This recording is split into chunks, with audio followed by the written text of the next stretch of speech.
Well, good afternoon, everybody. Thank you so much for coming here. I'm Uma Hiremat, the friendly librarian at Stonehill, and I am absolutely delighted to have this wonderful set of authors, publishers, editors, all the way from across the pond. Talk about delightful. I can tell you, I heaved a sigh of relief when I saw Sam's face over there, because I wasn't quite sure how this was happening. So I'm really, really delighted to have you here. Adam, you are going to be introducing everyone. I know we have royalty over here. I was looking at this and I was trying to practice the laureate Nanog. We have two laureate Nanogs over here. We have a young adult book of the year, right, Deirdre? We have a long listed for the Man Booker Prize, right, Sam? Royalty. I mean, it's Ireland. When I got that call saying we'd like to come over and present at Stonehill and we're from Dublin, I said, oh, James Joyce, Bram Stoker. I mean, just the May Vinci. I mean, the names just keep coming up in your head, and you say, it's the man where, yes. Not just books make waves; they've been making waves, which is the little island byline, right? Books making waves for centuries. So I'm going to pass this on to Adam. So delete that instantly from television. It's Kevin, and I should remember that because I have two son-in-laws. All right, Kevin, it's all yours, and you're going to be introducing everybody. Yeah, and I'll pass the mic down, and I'll come back and have a question for each. Excellent. All right, enjoy everyone, and there you go. Thank you very much, Uma. It's a pleasure for all of us to be here. All of the folks here from Ireland.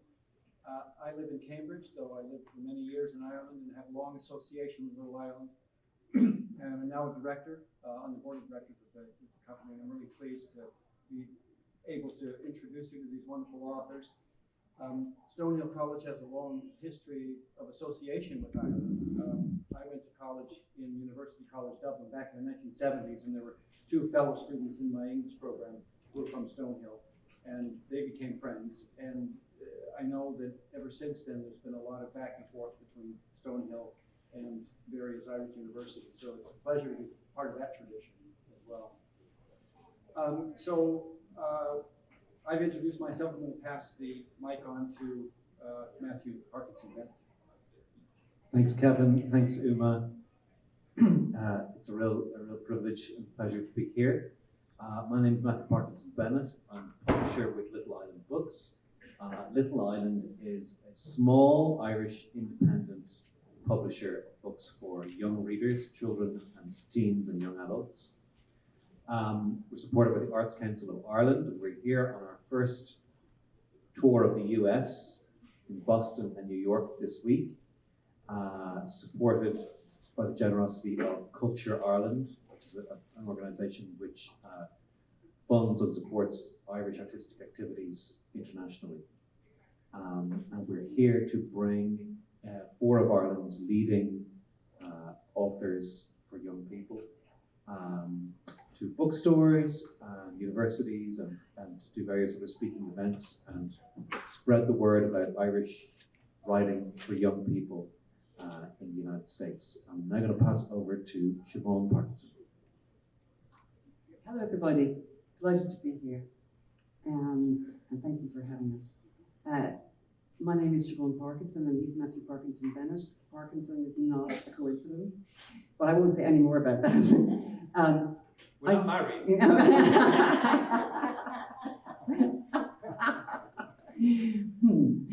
So, Follow that.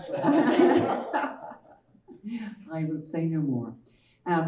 So I set the company up about 12, 13 years ago in a very modest way. I didn't really mean to do it, it sort of happened. And suddenly I found myself running a small independent publishing company. I won't go into all the details about why I ended up doing that, but it just sort of happened by itself, more or less. It was fate. And after many years of running the company myself, I eventually passed it over to Matthew, who's doing a fantastic job, I have to say. We have these amazing authors. So when I say I kind of stumbled upon becoming a publisher, it was partly because I was already an author. So I have been writing for children and young people since the early 1990s. And Uma was mentioning this expression, laureate na nóg, which is I suppose it's an honorary position, Trish, I call it. Yeah, it's an honor that is granted to a children's writer or a young person's writer every 2-3 years in Ireland. And so you become the laureate for a period of time. And I was the first one of those back in 2010, from 2010 to 2012. So I'm not a laureate na nóg, I'm an ex-laureate na nóg. And I like, when I'm feeling swanky, I call myself laureate emerita. So that's me, that's my story. So I'm now going to pass you over to Trish, who is the current laureate na nóg. My name is Patricia Ford. I'm from Galway in the west of Ireland. I write for children and young people. I write everything from picture books to older middle grade books. As Siobhan said, I'm currently laureate na nóg, and it will be until 2006. No? No. That was a while ago. 2026. See, I can't do maths. I did say this at the very beginning. 2026 is what I meant to say. So it's absolutely lovely to be here. And without further ado, I shall hand you over to the wonderful Deirdre Sullivan.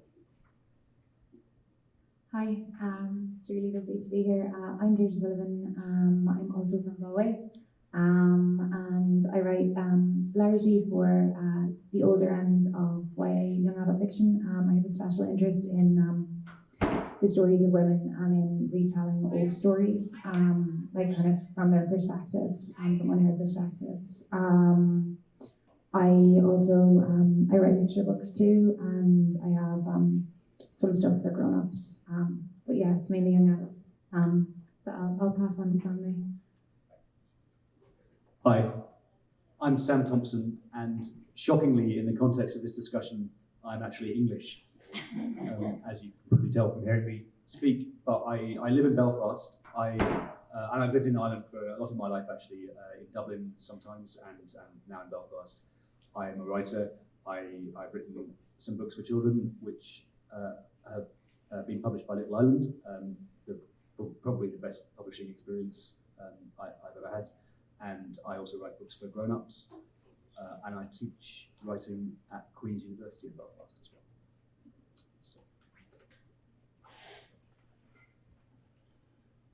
So I'm going to start with Sam and work back. Yes. Right? Okay. So Sam very modestly did not tell you that one of his books for adults was long-listed for the Booker Prize a number of years ago. So he's a very distinguished author, as Deirdre and Trish and Siobhan herself are as well. And Sam, I'd like to begin by asking you, because you write for both adults and young people successfully, so well for both, what's the difference between the two for you? I forgot.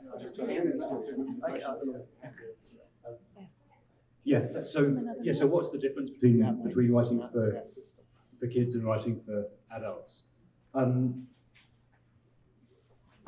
think I was just thinking about this actually, and in a way I always wanted to say there is no difference. That the work is exactly the same, and that whatever you're writing, it's all the aim is always the same. It's that you're trying to find the simplest, clearest way to tell the story you have to tell, and to tell it in the most truthful way you can, and that it makes no difference who you're writing it for. But I also think in some ways I'm most proud of the children's books I've written, and I feel that I had to write a few books for grown-ups before I had learned how to be honest enough and to know it and purposeful enough to know what I wanted to write about, and had to say, to be able to write it in the form that it had to be in for the children's books.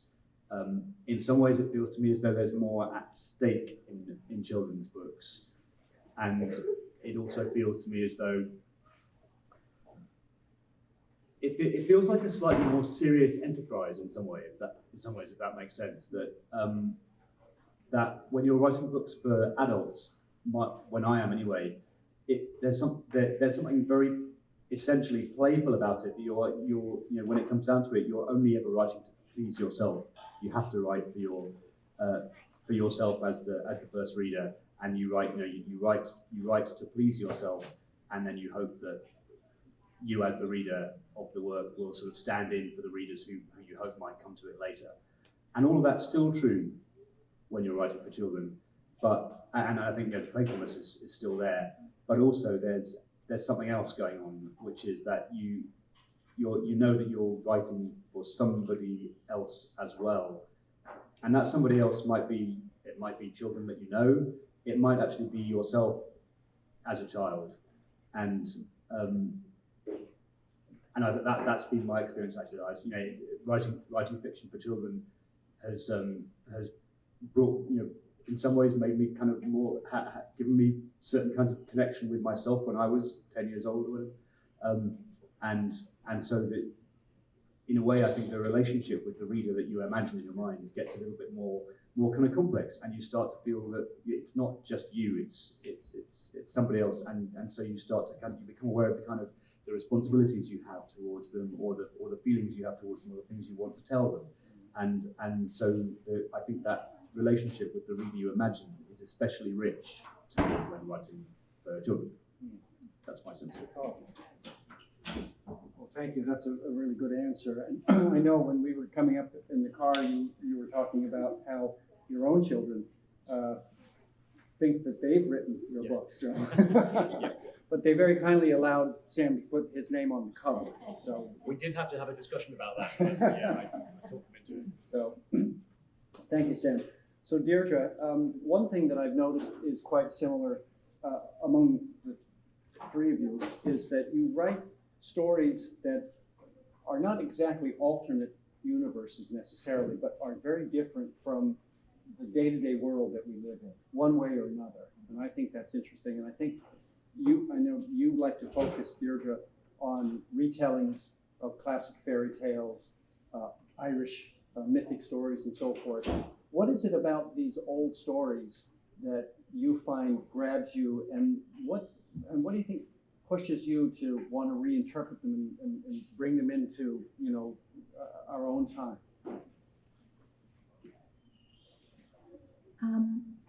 I think old stories, and particularly stories that endure, they teach us a lot about the human experience. They teach us a lot about our commonality, how much we share. But they also teach us a lot about the structures that oppress us, because the stories that get amplified, that get tweaked, it says as much about the teller and the time that they grew in as the tale itself. And I find that really interesting. When I always loved fairy tales, myths as a child, and you fall into it when you're a child and you don't necessarily question. And then as you grow, you find Virginia Woolf has a quote that I'm about to butcher, so forgive me, but it's about returning to the bookshelf, and every time you return, you find the book altered, but it's not the book, it's you, obviously.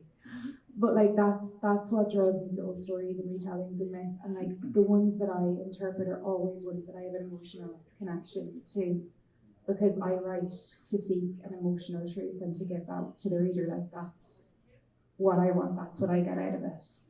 And if I can't do that, then why would I bother? And your most recent book, Savage Her Reply, is based on an Irish mythic story, isn't it? Yeah, it's actually, it's my most recent book in that it's just coming out in the US, but I've written 3 since. But yeah, it is. It's a retelling of an old Irish myth called The Children of Lear, about a woman called Aoife, well, in my version. So there's a chieftain called Lear, and he marries a woman, and he has 4 children with her. And she dies, so he marries her sister. And her sister wants to be loved, but she's not the same as the widow or the wife that he lost, his late wife. She can never be that. And so she kind of becomes jealous of his children and of the love that he has for them. And ultimately she turns them into swans. And the legend goes on. She's punished, she's turned into a demon of the air, and that's kind of where her story stops in the traditional telling of it. But I wanted to look at her because there was one particular passage in it that kind of fascinated me about how, like, as she became more jealous, as she became less herself, like, you know, she grew uglier and she went to bed for a year. And like, to me, that felt very like depression. And I wanted to know why. I mean, why would you perform an act of cruelty on a child? What would drive someone to that? And I wanted to look at what she'd done clearly and not to alter it, and not for it to be a story about how, you know, but it was actually a bad man who came in and did it and she was good all along. You know, I wanted her to look clearly and cleanly at what she had done and to live with that and to carry it, and then see if we could get to a place of forgiveness, you know. And it's quite a remarkable book, and I'm sure everybody will look forward to reading it.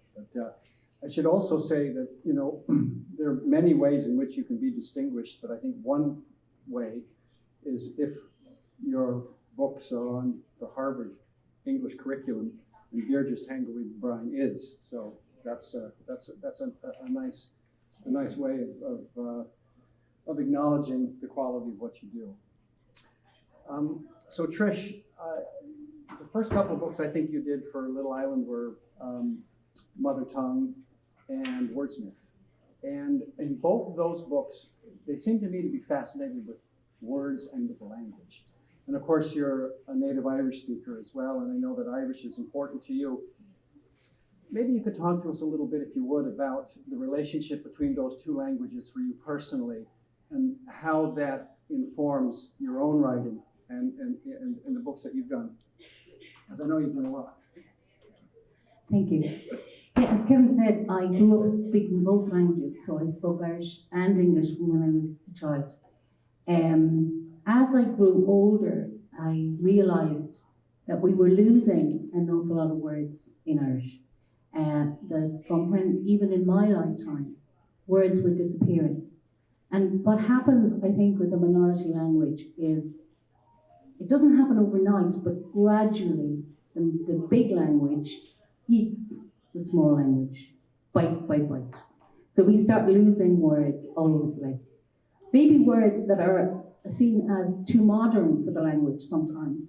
Though you'd be surprised, like one of the words that was disappeared very early where I live was the word for bicycle, which in Irish is ruther, which has to do with the word ruh, meaning a wheel, so ruther. But that word is long gone. That word is gone in common usage, I'd say, for 30 years nearly now.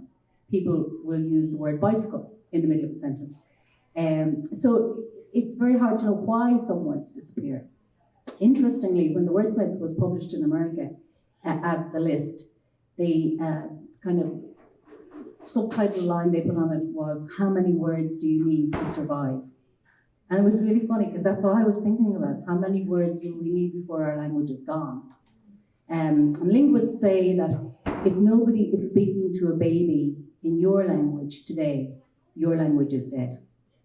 And it's an awful thought that could happen. And where I live, I'm kind of in a bubble because I have friends who are speaking to their baby in Irish today, but lots of parts of Ireland that isn't true anymore and hasn't been true for a long time. So when I was writing the Wordsmith is set in the future after global warming. And it says that there is only this one group of people left. And they live on the top of a mountain in a place called Ark. And in Ark, art is forbidden, music is forbidden. And the language of Ark is a list of 500 words. And they're the only words you're allowed to use. And as I always say to the children when I'm talking to them about it, I say, you know, if you use a word that isn't in the list, you get thrown into the forest to be eaten by the wolves, which is their favourite part of the whole thing. So is that sound yes.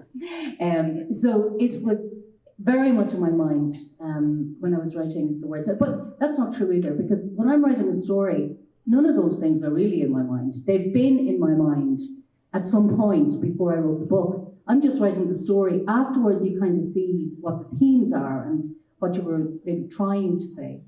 In Mother Tongue, it was interesting. Where I live, we had just had a huge scandal about babies born to unmarried mothers, and these women had been locked up in these institutions, and we had just found out that a place near where I live called Chewham had discovered kind of a mass grave of these babies. And again, I didn't set out to write a book about that, but it came into it. As I was writing the book, babies were big in it, and babies who had been deprived of language. I had read somewhere in my research that if a baby doesn't hear language in the first 2 years or so, they will never speak if they don't hear any language. So in my book, Where Language is the Enemy, I had that set up where these babies were taken and were deprived of hearing language. But I do find it interesting, and I think we all kind of think this, you don't set out to write these things, but all that soup of things that are happening in your own life end up in the book some way or another. So I hope, Kevin, that answers. Thank you. That's a lovely answer, Trish. Thanks very much. And I think all three of the guest authors, I would say that they have a lot in common, but one thing that I love that they have in common is their love of words and language and their respect for it, and the fact that I think, to your point, Sam, children won't hesitate to tell you what they think. Adults may say, "Oh, your book is great," even if it isn't. Kids will do that. It's like comedians; you either laugh or you don't. And kids know, and they respect the craft, I think, of all your books. But the name Siobhan Parkinson is kind of synonymous in Ireland with children's literature, because Siobhan was the first children's laureate. She is one of the most recognized authors and has won all sorts of awards. Founded Little Island Publishing, which has become, I think, the premier publisher of children's literature in Ireland, if not more broadly. And continues to be kind of an inspiration to all of us that would like to follow in her footsteps. And Siobhan, you said that when you introduced yourself that you started writing in the early 1990s. Maybe you could talk a little bit about what drove you or brought you to start writing for children, and then what happened that made you continue to do so. Thank you. That's a rather unexpected question, Kevin. But I will answer it honestly. It's not an easy answer, but in 1991, I had a stillborn baby, and my son Matthew was 5, 6 at the time, and we knew the baby wasn't going to survive birth. So it wasn't that it happened in the hospital, or anything. Well, it did happen in the hospital, but we knew it was going to happen. And so I had to try and prepare this little boy for the fact that his much longed for sibling wasn't actually going to be coming home with me from the hospital. So I went around the bookshops and I was looking for a book about babies dying, which is not exactly, bestseller kind of material. And of course I was 7 months pregnant at the time, and people were just horrified when I said I wanted a book like this. And they offered me books about hamsters dying, and they offered me books about grandparents dying, which of course, and these are real griefs that small children often do have to deal with. But this kind of grief was taboo. You weren't really supposed to tell children about this. And it is a terribly, terribly difficult thing to do, to tell a child that another child might die, a small child, a baby. When you explain death to small children, you frame it saying that, well, as people get older, their bodies get tired and they get ill, and eventually they just kind of lie down and they don't wake up again. You put it in that kind of,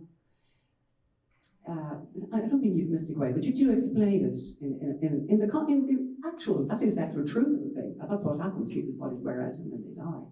But you can't say that about a baby dying. So I had to try and explain this to my child without that framework of it's a natural event and it's the way things are supposed to be. So I couldn't find, there wasn't a book available, so I thought I'm going to have to write it myself. So I did write it myself. And while at the time, so it's just a very truthful account of what actually happened in our family. And it was published by another publishing company in Dublin. I mean, when I say another one, Little Island obviously didn't exist at the time. I was published by the O'Brien Press in Dublin. And when the baby was buried, we went to a nursery garden to get bulbs to put on the grave.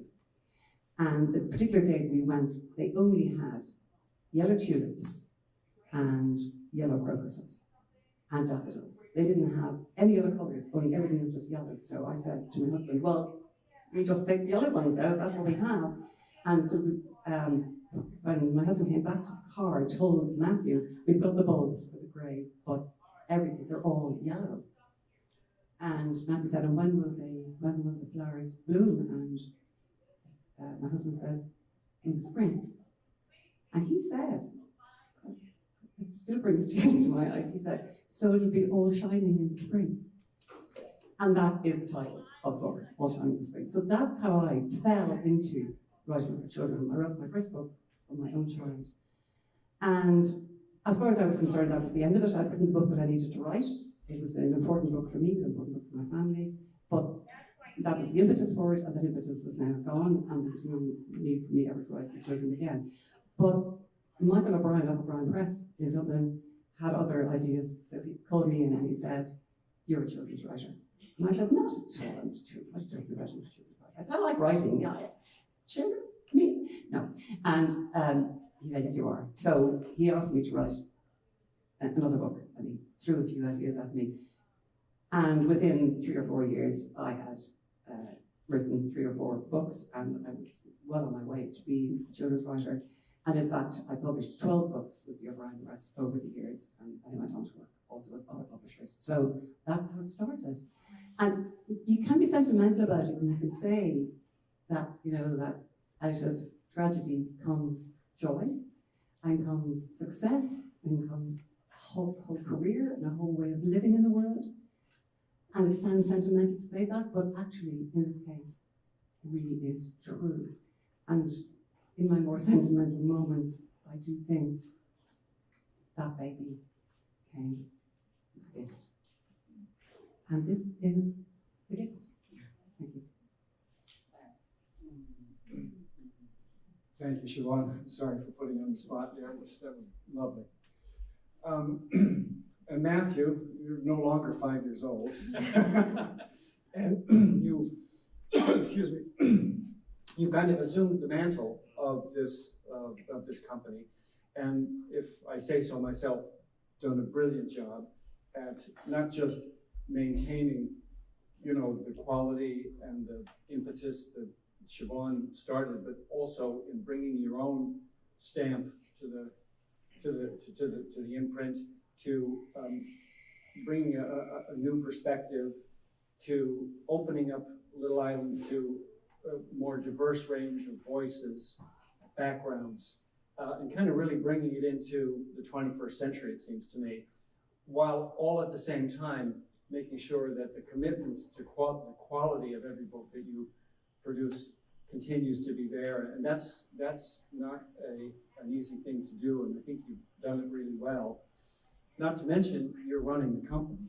And all of the things that go into running a small business in a tough, small market are very challenging as well, and you're doing a great job. But maybe talk a little bit about your vision for Little Island in the present and where you'd like to see it go from here.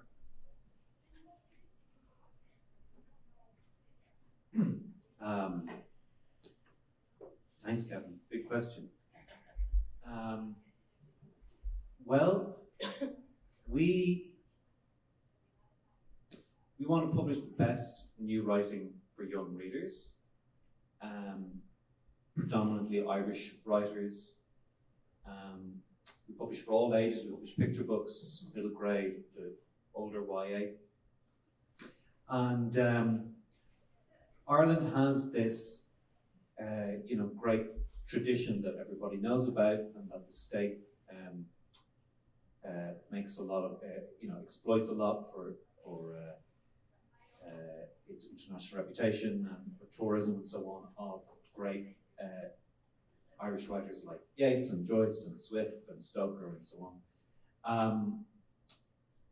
It's the writing for young readers is less known in Ireland, and I feel that one thing that we are doing, and also with our international work, like being here, publishing in Britain, we sell rights internationally for translation around the world, is trying to fly the flag really for Irish children's writing, and seeking, hoping to see Irish children's writing recognised on a par with the writing that's so well known for adults.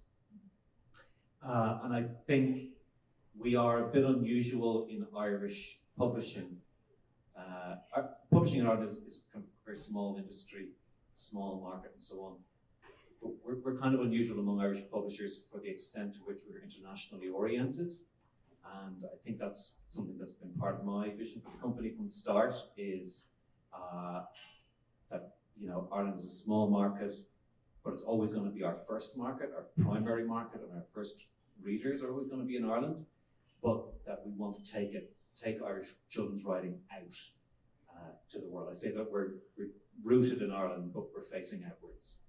And so coming here today is part of that process, and launching our books, launching publishing in America last year has been part of that process.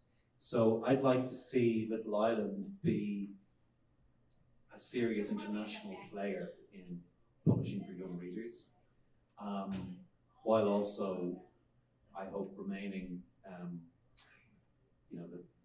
the leading Irish children's writer, leading children's publisher in Ireland.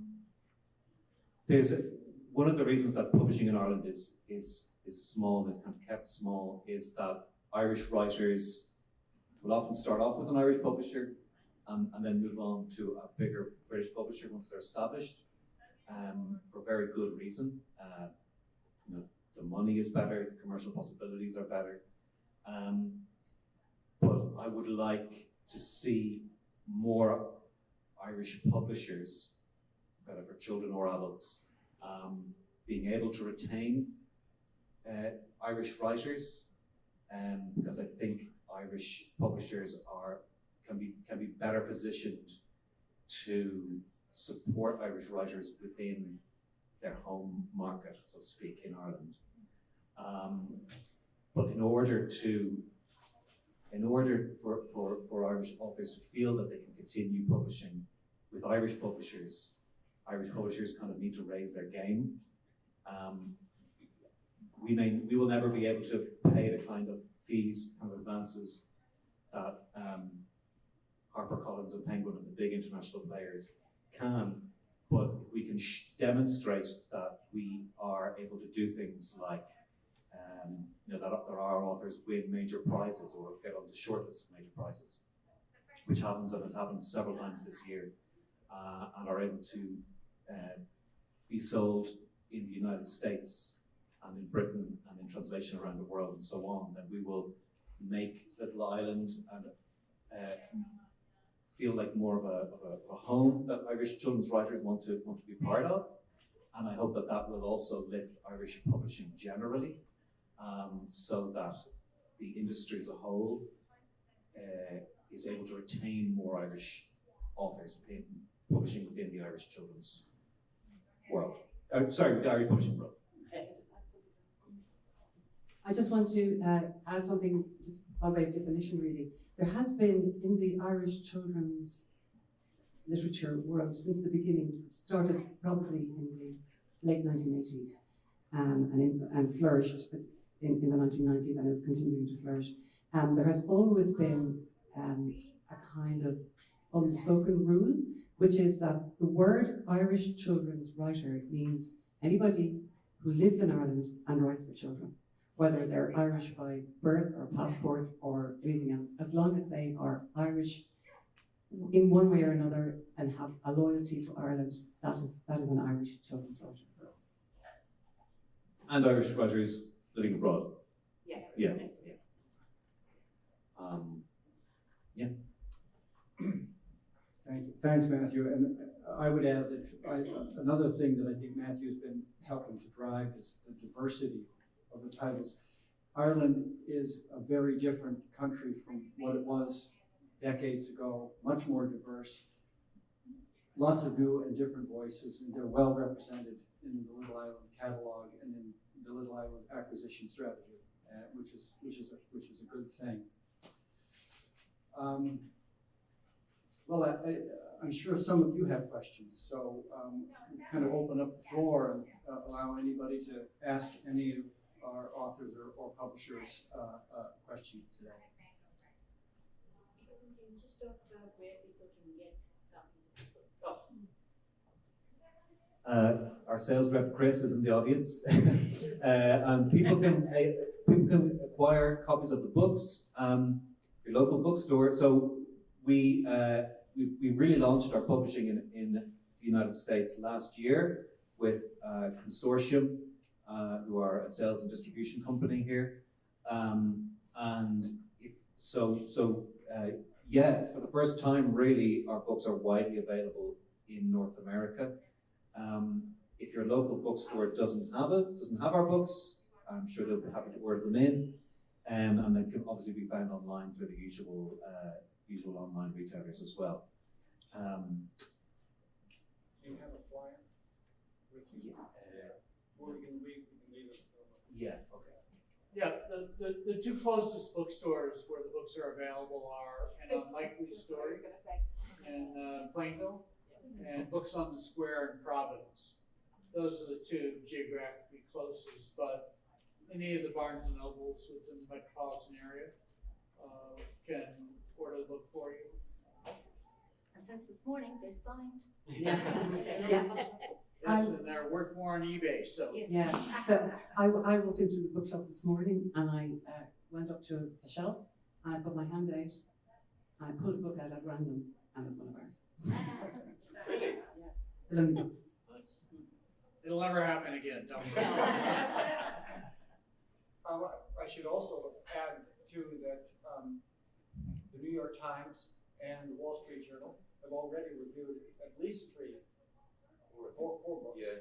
And so we're starting to get some of the attention of these major media outlets, which we were very hopeful will help drive sales as well. To put in context our size, we say we're small independent. In addition to myself, we have one full-time employee and one part-time employee. So it's really a completely tiny operation. But the nice thing with publishing nowadays, and with the power of the internet and so on, is that you can really have 2.5 people in an office in Dublin and the books available at Belmont Books in Boston.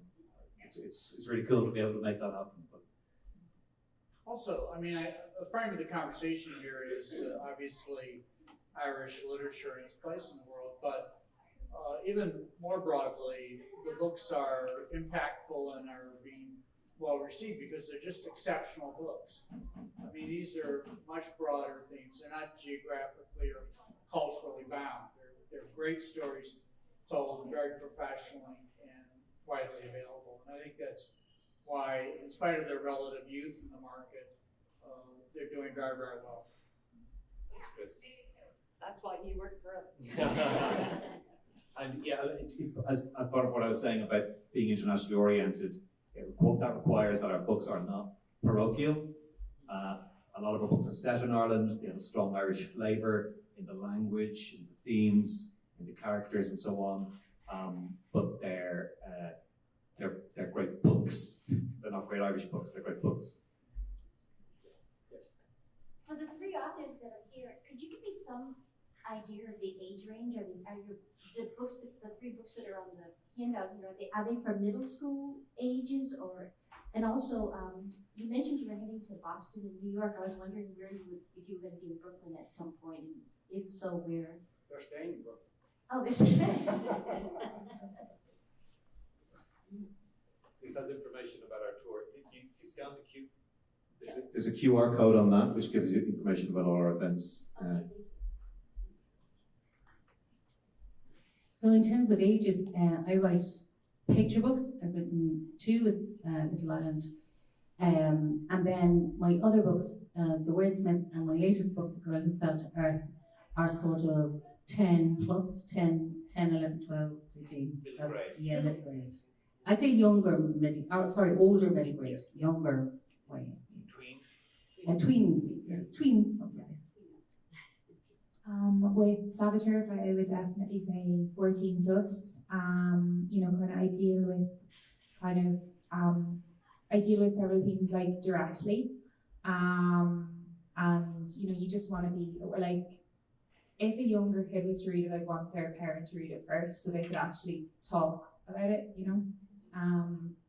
But yeah, and my picture books are forthcoming, so yeah. And Wolf's Tongue and the Fox's Tower, I think of as being sort of age 8 to 12, would you say? Kind of mid, which I think is middle grade as well. Yeah. I think it was middle grade fantasy adventures. By the way, one of the things that I really like about writing for this age group is that I think you can write about incredibly knotty, difficult ideas as long as you find a way to completely transform, completely embody those ideas as an adventure. That's all. Yeah, if you can do that, then you can talk about absolutely anything. Yeah. Also, on Sam's point, one of the big revolutions in American book retailing is that there are no longer separate sections for YA and adult fiction. They're often shelved and marketed together. And that's because people read right across the spectrum. And that children's literature, specifically young adult literature, has within the last decade really revolutionized a lot of the topics that were considered forbidden.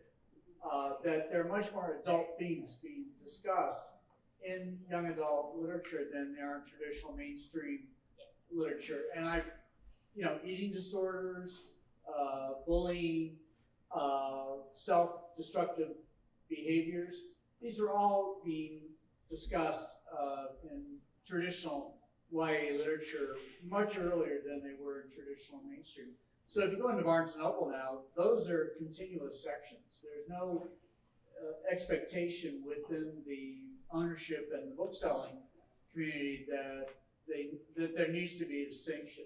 I mean, you as a parent may wish to preview this, discuss this, and decide if the vocabulary is appropriate, or to discuss this with your child, but from the point of view of booksellers, it's on the continuum. I always say young adult literature is not too adult for me at this point. I think children's and YA literature here and in Ireland is really at the cutting edge of the culture in a lot of ways, and often things pop up first in books for young readers. The first stage of digestion almost of a topic may come through children's literature. For example, Trish mentioned how her book Mother Tongue, which is called The Last Lie in the US, deals with this major scandal in the news in Ireland of this mass grave of babies. I'm not aware that that's really been, maybe it has been since, but I would say it was certainly the first work of fiction published by an Irish writer to really kind of tackle that scandal. We're just about to publish in Ireland, and it's coming out in April here next year, this book, Black and Irish Legends, Trailblazers and Everyday Heroes.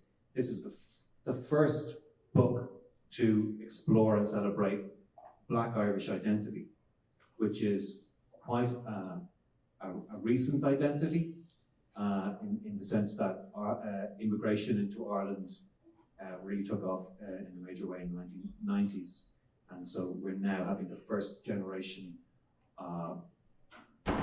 in a major, large-scale way, first generation of Black kids who were born in Ireland, coming into adulthood, making their impact on society. And it feels fitting that it's a book for young readers that is the first to go there and to explore this, because kids are already living in tomorrow. They're already ahead of everybody else, and it makes a lot of sense that it's writing for young readers that gets to things first. And also it's arguably there that is the strongest need for the readers to have these things explored and discussed in literature. I'm just thinking that a lot of the time when you write middle grade particularly, you write about issues, but they're disguised. So it allows parents and teachers, I think, to come at it whatever way they want. So for example, Matthew was talking about Mother Tongue, the Last Lie. I never confront the Tune Baby scandal head on in the book. I talk about what happens when vulnerable mothers and children are silenced, and I dedicate the book to the Tune Babies. But I think that allows parents, particularly with younger middle grade, to decide where they want to go into that topic. So in my latest book, there's a lot about that the person comes from another planet and says that that the world was only, that Earth was only invented 1,000 years ago, and that everything you know about your history and your archaeology, this planet gave it to you. And what it does is, though I never again say it directly in the book, but now when I talk to children, we inevitably end up talking about where do you get your information from. And I say to children, well, how do you know there were dinosaurs? And they say, well, I read a book. I said, well, do you know the person who wrote the book? And they're like, well, they're dead. You know, so I think with middle grade, and that's a great joy in some ways of writing for middle grade, is that you can talk about anything, though you might have to disguise it a bit. But it opens doors for adults to lead a conversation with children at whatever level they think is appropriate. You know, they don't have to go at it head first. I think our publishing, our list is quite diverse, lots of different types of books. We've always been kind of quite a broad church in the way we think about publishing. But if I had to define a Little Island book, or like what's the typical Little Island book, or the qualities of the Little Island book, I think I would say that a lot of the best books at the core of our list are books which explore philosophical or thoughtful or kind of quite cognitively complex ideas through story, and often through a page-turning, thrilling story. And I think if you can marry great writing, really challenging and interesting, knotty ideas, and plot, that makes for a brilliant a book that children will really respond to. We have to say goodbye to Deirdre now, who's heading off for another event. The rest of us will be staying here for a few minutes, and happy to mingle with you and answer any questions you have, or to do any other follow-up. Thank you so much. Thank you, Thank you, Deirdre.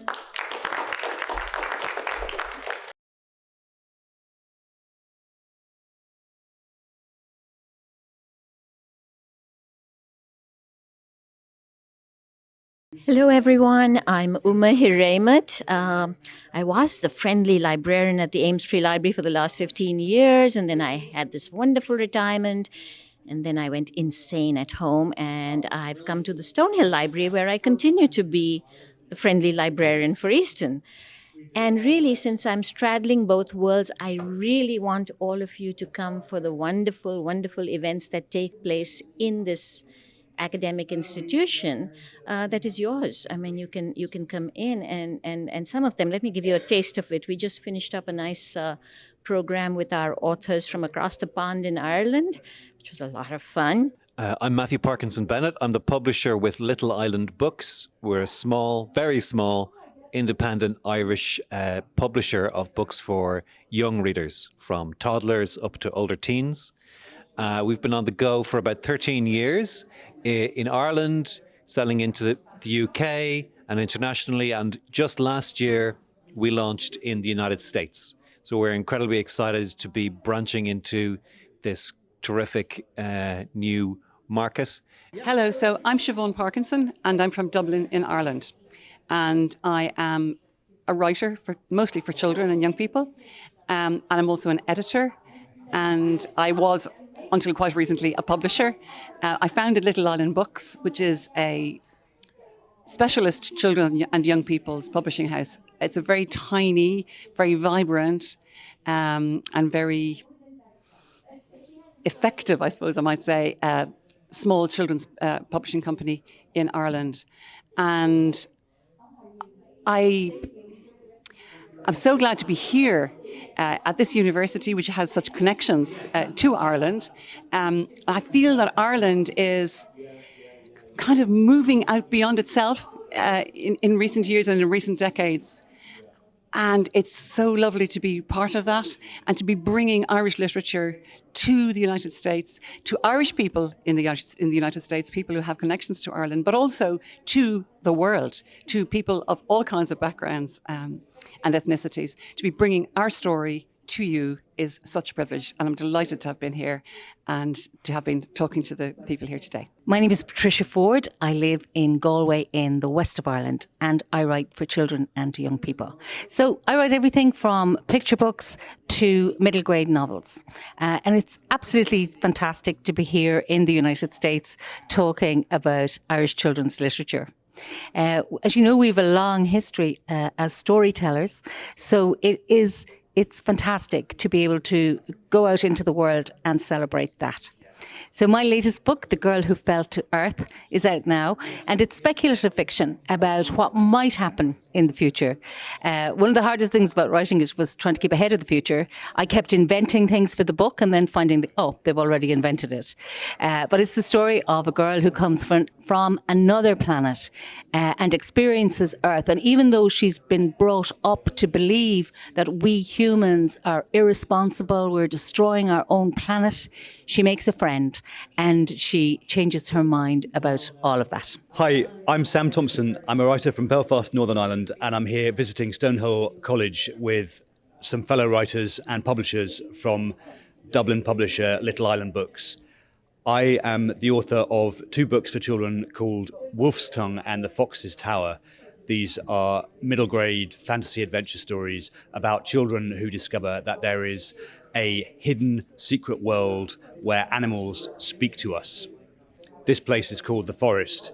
And what they discover in these books is that there is a conflict going on between the foxes and the wolves. The foxes are clever, articulate creatures who can persuade all the other animals to do what they want to do with their words, whereas the wolves can't use language very well, and they've been manipulated into being the slaves of the foxes. So in Wolf's Tongue and The Fox's Tower, Silas and Willow, the children, they have to help the wolves to escape from the tyranny of the foxes. And these are books about how we tell stories about other animals and about the kinds of stories that human beings tell about the natural world.